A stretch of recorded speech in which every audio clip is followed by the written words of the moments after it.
Hello, everybody.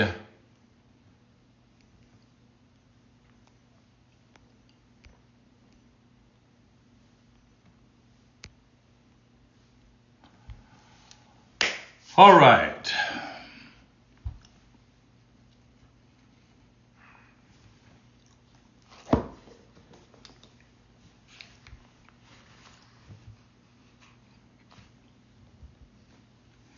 All right. Welcome to Hump Day.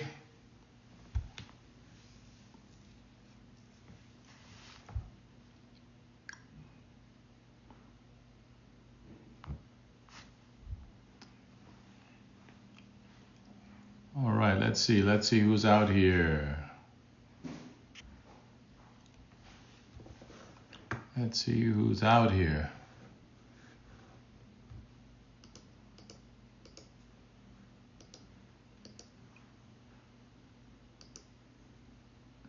Hey, what's up, people?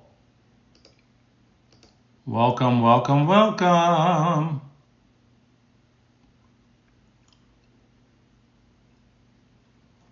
Hey, MAFP user from Atlanta, what's up? If you're from Atlanta, I hope you're getting the message that we have a workshop coming very soon in Atlanta at the end of June. So if you are married in the city of Atlanta, please tell your honey that it's time for us to go and get a checkup, okay? A marriage checkup. Now, I just want to let you know, seats are starting to fill already. Tickets have been purchased. We're starting our 6-city tour. Tickets have been purchased in Atlanta and LA and in other places. We want you to have a seat. All right. I live in DR visiting to see grandbabies. Oh, I love it. Awesome. Grandbabies, I can't wait. If my son's online, tell him. Hey, what's up, Jeffrey? It's good to see you, man. Or at least see you online. All right. I was just mentioning that we are in the process of, well, we're beyond the process. We are now starting our tour at the end of June 28th to be specific. If you are not registered, please go online to register. You can do it at Maps for Real, MAPS4Real.com. Press on the, when you open the app, it says right there, Relationship Tour.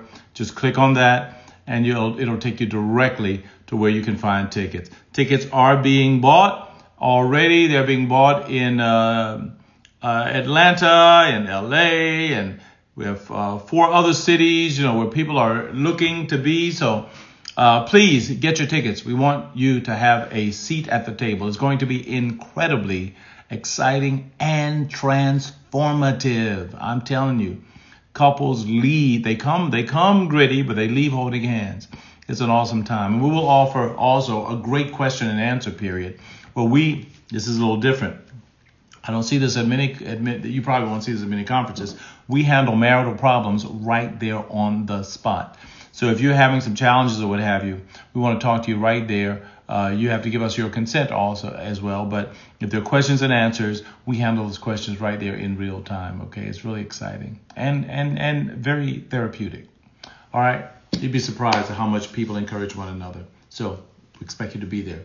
All right, great.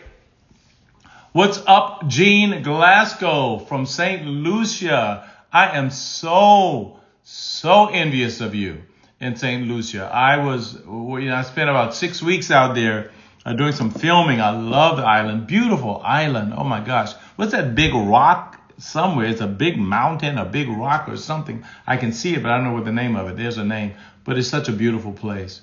Such a beautiful place. Okay. All right. Let's get started. If you're on, then great. If you're not, please tell your friends.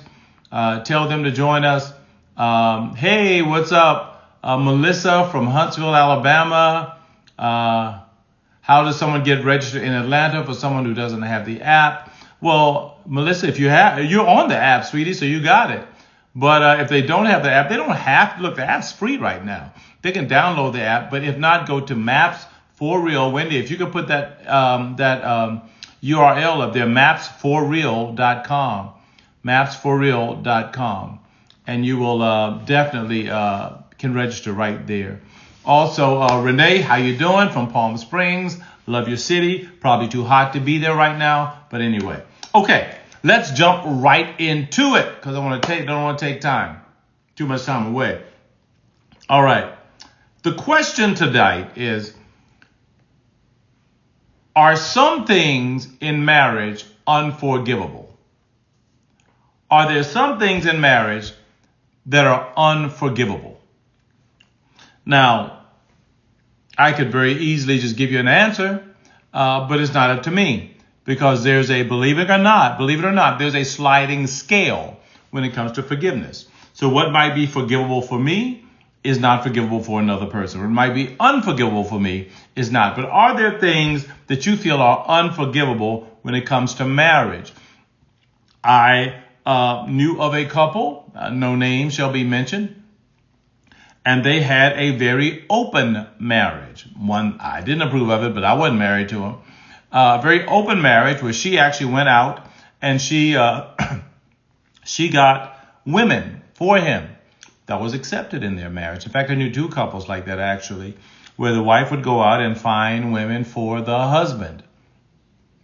It was all good and dandy and new age and ha-ha until he started meeting with women without her consent. I'm like, look, you put a kid in a candy store, I mean, they're going to eat the candy. So that's what happened. But that was forgivable for them. That was forgivable for them. Are there issues that are not forgivable? Now, I'm not going to try to mention your name or pronounce your name. Well, yes, I will. Yariolua Ibiduni. Okay. She says that Jesus said to forgive. You can tell me or slander me if I massacred your name. Jesus said to forgive. The issue is to forget. All right. And I want to deal with that a little bit as we talk about, is there some things that are unforgivable? Hi, Michelle. Is there such a thing as forgiving and forgetting? I think we mentioned that once before.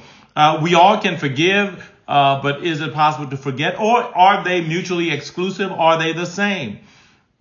If I forgive you, do I have to forget? Or if I forgive you, can I forget? Or can I forget, period? Whether I forgive you or not. You know, is forgetting an offense a thing? Scientifically, no, it's not a thing. Scientifically, you cannot forget. Everything that goes through your brain stays there in one form or another.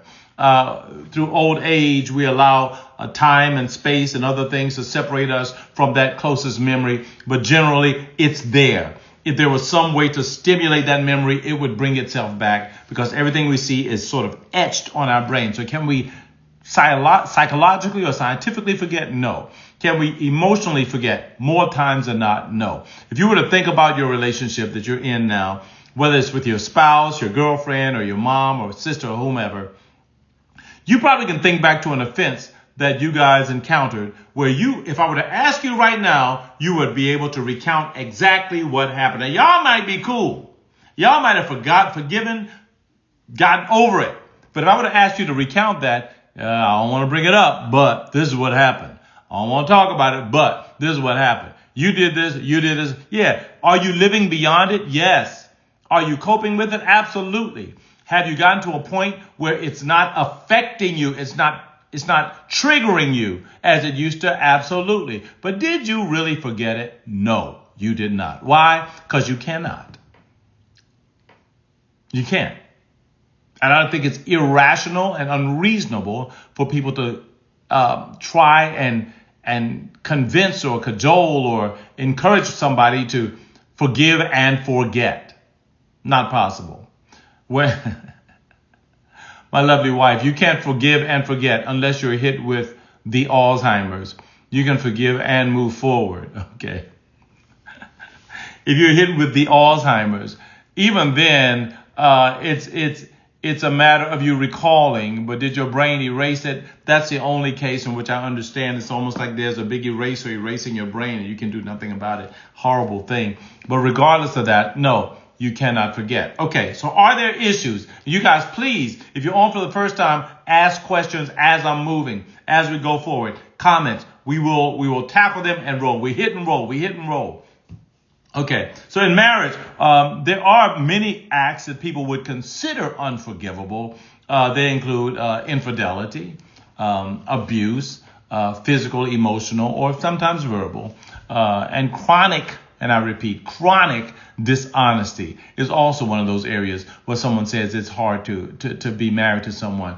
But I think that there is an underlying reason that people find it difficult to deal with these issues. There's an underlying reason. It's just not just a matter of you cheated on me or you lied on me or any of that. There's something else going on there. Wendy says, for some people, infidelity is unforgivable, but there are others who forgive and stay in the marriage. What about people who stay and remain salty? That's an unhappy life. It is. But now you know this, and I know it, Wendy, but I know you're putting this out there for the people, that there are a lot of people who we know where there has been infidelity, and they have chosen, and this is important, get this, they have chosen to stay in the marriage irrespective of the offense. They've chosen because they have weighed the offense and weighed the potential happiness or the value in the relationship, and they have determined that the value of the relationship far outweighs the offense. Now, is that everybody? No. But there are a number of people. You're married to someone, you see this often in the sports industry, you're married to someone who is making gazillions of dollars. You know, you're being supported or helped or what have you. They cheat on you. You go through it. You're going to have some trouble. You're going to fight. You're going to fuss. You're going to post. You're going to sling each other on TikTok and Instagram. It's going to be a hot mess. But you ain't leaving. You ain't leaving. And the reason you ain't leaving is obvious. The value of the relationship you feel outweighs that offense. Now, when that offense is persistent and consistent, eventually you see the scale starting to shift. Is the value of the relationship outweighing the effect of the offense? Okay? Now that's something that every person has to determine.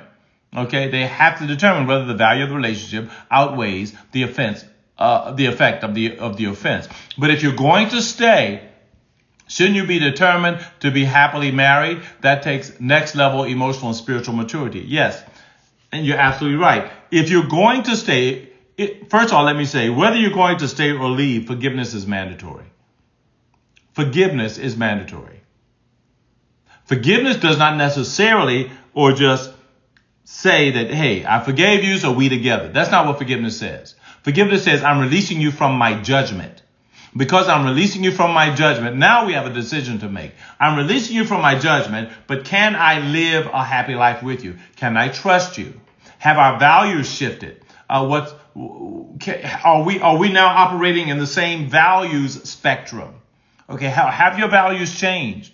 Have you started to think differently about what's important in your life and what's important in our lives? Because if your values have shifted and now all of a sudden you've tasted the forbidden fruit and you feel like, you know what, maybe I want some more of that a little later on. So that now is a thing for you. Your values have shifted. These are things you have to consider. Okay? If I'm going to stay, can I handle that? I'm going to forgive you either way, but I'm going to forgive and leave, or forgive and stay. That's where the conversation has to come in. But forgiveness is never an issue. Forgiveness has to happen. And if that offense is so egregious, so bad, that you feel as though I cannot stay in this situation, where people often leave in anger is when they don't forgive, irrespective of their decision. Okay? Michelle says this, the value I have within myself won't let me stay. And that is your choice, dear. It is. I literally would want to do something to him every time I see him. Well, then, Michelle Risper, my dear, you must leave. If the value of your relationship does not outweigh the value of your offense, I can't say. Now, I can go spiritual on you and tell you that forgiveness is divine, that we must forgive. And in forgiving, it means that we must release that person from our judgment and we must give them another chance. I believe that is the ideal, but is that the real? Not necessarily. Everybody can't do that. And I am not the guy. I'm not the pastor. I'm not the coach. I'm not the guy who's going to tell you stay it at under any circumstances. I believe you should. I believe you should try to work it out. I honestly do. I honestly do. But can everybody work it out? No. And that's realistic. Okay. Let me read the latter part of you said, okay, I literally would want to do something to him every time I see him. Okay, Chef CC said yes. Okay, Jeffrey, thank you. Let's get some testosterone in this place. If a person did something to you and you forgive them, but later on down the line, you're reminded of what that person did and you get mad all over again, have you really forgiven them? I'm going to say yes. Let me tell you why. And then I'll come to you, Wendy. If a person forgives, okay, a person did something to you and you forgave them, and then later on down the line, you're reminded of what that person did. Now, how are you reminded? You're reminded because there's a trigger. You're reminded because that person has done something to sort of trigger your jealousy or trigger your concern or make you think about it. Then remember, you're not forgetting that thing that you forgave them of sits there as a reminder and almost as a warning to give you some sort of standard by which to measure their future actions. Now, does that mean I've really forgiven them? Yes, I'm not going to say you have not. I'm going to say you have forgiven them, but forgiveness is a process. Forgiveness does not mean, as Wendy says here, the problem is resolved. It's a process. It just means my grace covers your error. You still have work to do to resolve the error. Ideally, you want your forgiveness and resolution, whether you stay or leave. However, if later on down the line, I am triggered by something and I bring it up, and I want you to get this. The person who is forgiven, the offender, has to understand that if you are the offender, you must give ample time for the offended to recover and to deal with the offense. Here's what that means. If you've been cheating and all of a sudden, after 6 months, you decide to give it up, and another 6 months, you're going to confess it to your wife, and I talk about this in the book, or confess it to your husband. Now, a year has gone by since your mess started, and you tell them about it. They lose their poo-poo, and they all of a sudden, they are, oh my God. And you're like, oh my God, I didn't know it was going to be that bad. But they decide to work on it. A month goes by, 2 months. Okay, we're still talking about it. It still comes up, but we're going to work our way through it. We're going to counsel 3 months. 4 months, 5 months, 6 months. Okay, we're in a part now, but we're touching each other in bed now. After 4 or 5 months, we're fine. We got back. We're intimate again. Things are going okay. All right, 6 months. Okay. All of a sudden, something happens. They see a text on your phone or something. Boom, comes back. And all that stuff starts unpacking. Well, what happened? What happened? Didn't you forgive me? You never forgave me. Let's go back. After 6 months of affair, 6 months of thinking about it, and then confession, this person's only had 6 months to overcome it. You had a whole year to deal with this thing. You dealt with your own guilt. You dealt with your own forgiveness. You dealt with your own internal feelings. And you got over that, and then you came to them. You resolved that you were done with it, and then you came to them. And now you're expecting them to be healed and okay with it in a shorter time than you. Not reasonable.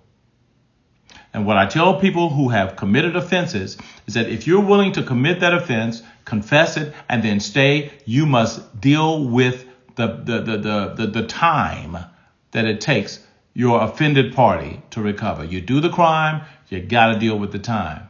So if it takes them, now, mind you, the offended party also has to understand, look, you cannot use that as a weapon. At some point, some reasonable point, you have to start pushing through your feelings if you decide to stay. And you have to start, once you've gotten everything out, you got to allow the healing to occur. You must allow the healing to occur because you can't live in that wounded place forever. All right. However, I am saying that if it comes up a little later on, that's simply a hiccup that the offender has to understand. And the offended person has to understand that it was a hiccup and he can't keep doing that or she can't keep doing that. She's going to have to allow it to die. And the way to allow it to die is to create distance from it. When the thought comes up, you pray about it, you deal with it, you put distance between it and the two of you so that you can heal. Because as long as you keep it fresh, it's going to be painful. It's almost like debt. Yeah. Like it's almost like bad credit. Did you know after 7 years, this is a terrible analogy. After 7 years, they can't report your credit. They can't report you to the credit bureau anymore for any debt, according to the FCR, Fair Credit Reporting Act, FCRA. They can't report your stuff to the credit bureau. Now they can call you. Just stay with me. They can call you and say you got a debt from, I don't know, AT&T, whomever. You got a debt from them. Now we can't report you to the credit bureau. However, they don't tell you this, but if you make a payment, then it starts all over again. If you make a payment, the 7 years start the clock over again. Now let's bring that back to the relationship space. It's like this. So then if things have been going, time has elapsed, you've gotten away from it, you can't bring it up, then all of a sudden you bring it up again, that clock should not start over. I know it was a long analogy to get to this point, but that clock should not start over. It should not. Okay? You should allow each other grace. We're talking about forgiveness, Wendy says, on a big scale. But there are people who hold on to unforgiveness for small crap, like you were supposed to pick me up from the airport at 5 and you got there at 6:30. Please make that make sense. I cannot. Those are such small issues in the big scheme of things when it comes to forgiveness and relationships and what have you. Okay, you're an hour and a half. One thing that you got to do, honestly, you can't major in minors. And I think there's a text in the Bible that talks about the little foxes spoiling the vine. It's like those little things are the things that actually create the biggest problems when you allow them to fester. Now you have to ask yourself the question, why did that bother you? Why did that bother you? Okay, I was 5 o'clock. It was 5 and I was 6:30. Why? I know that I was late. I know that I bothered you. Tell me, what can I do to understand what about that was so bothersome? I know I was late, but what does that mean to you? Here's what it means. It means that you didn't care about me because you would have started on time. You didn't care about me. You didn't consider the fact that maybe I had some place to go and I had to sit in that place for an hour and a half waiting on you. If you had really cared about me, you would have started on time. You would have been there, yada, yada, yada, yada, yada. Now that's at the root of it. It ain't just about you showing up at 6:30. If you had been in an accident or had a flat tire, that's forgiven, right? But something else. So the issue here is not that you showed up an hour late. The issue is you don't care or value about me. And that requires a deeper discussion. Jeffrey says this. My mother used to say, if a person does something and you still get upset whenever that person is mentioned, then you have not truly forgiven them. That's true. That's why I asked the question. And your mom's on point. Now, and that's there's so much truth there. That if a person does something and you still get upset whenever that person is mentioned. Now, but I wasn't putting that in that context. I was putting in the context of a relationship, that if you have forgiven someone and then they are bringing that issue back up years or months later or whatever later, then, and that triggers you. But yes, that's true. Mom's on point. I never disagree with mom. Mom's on point. If you say that you've forgiven someone, then you get mad. And we're not talking about a relationship, just in a general perspective. If you say you've forgiven someone and that thing comes up and you get mad, oh, doggone it, that Charles, man, you know he owe me $50. You know he owe me $50. What? Dude, I thought that was settled. Yeah, well, it is. I just better not see him. Yeah, you're absolutely right. You didn't forgive him. Okay? Oh, you know what they did to me. Yes. But, and here, it says we're talking about this thing. Let me share this with you. Quite often, I think it's important for us to talk to a person, to let them know, irrespective of whether they need it or deserve it, to let them know, I release you from my judgment. I forgive you. I'm not holding this over your head. I'm going to be okay about what happened between us. Letting them know that is a very mature step and a very mature step in moving the relationship forward, or at least relieving yourself of the anger. But do you always need to meet together for closure? No, you don't. Do you always need to talk to somebody to get closure and to feel better? No, you don't. You can feel better. You can get closure. You can do that without actually getting to someone. You can actually close that chapter within your own self. by, first of all, telling yourself that, look, that was an offense that I know I didn't deserve, but I'm choosing to release it. I'm choosing to release it. And I'm choosing to let this person be relieved of my judgment. Because ultimately, irrespective of what that person says, you have to make the choice to release that person from your judgment. I don't care if they say forgive me or whatever. You got to still make that choice to release them. Now, there are some things to consider, because some of the factors that influence forgiveness are your individual values, or what's considered unforgivable unforgivable is based on your values as opposed to her values, or also the nature of the act. If there's a children abuse, and some of that deals with that, can factor into unforgiveness. If a partner is unwilling or unable to acknowledge their actions, that can factor into whether or not it's easier to forgive them. And sometimes what people do on us have long-term impact. But if it has a long-term impact, sometimes that makes it more difficult to forgive. What he says, if someone borrows money from you and you now broke and they refuse to pay you back, that can make some people hold you. Absolutely. Absolutely. There's a number of scenarios I'm sure that you can think of that if people chose to keep that judgment, they can. But you must learn to release people from your judgment. You must learn to release people from your judgment. Okay. Are there any other questions? Any other questions or comments? Because I think that this whole forgiveness thing, as far as is anything unforgivable, which is the original question, it depends. It depends on what your values are. It depends on whether or not you weigh the relationship as greater than the offense. If the relationship is greater than the offense, then yes. Or rather, no. Some things should be forgiven. But if at any time your value of that relationship is less than the offense that person has enacted, then yeah,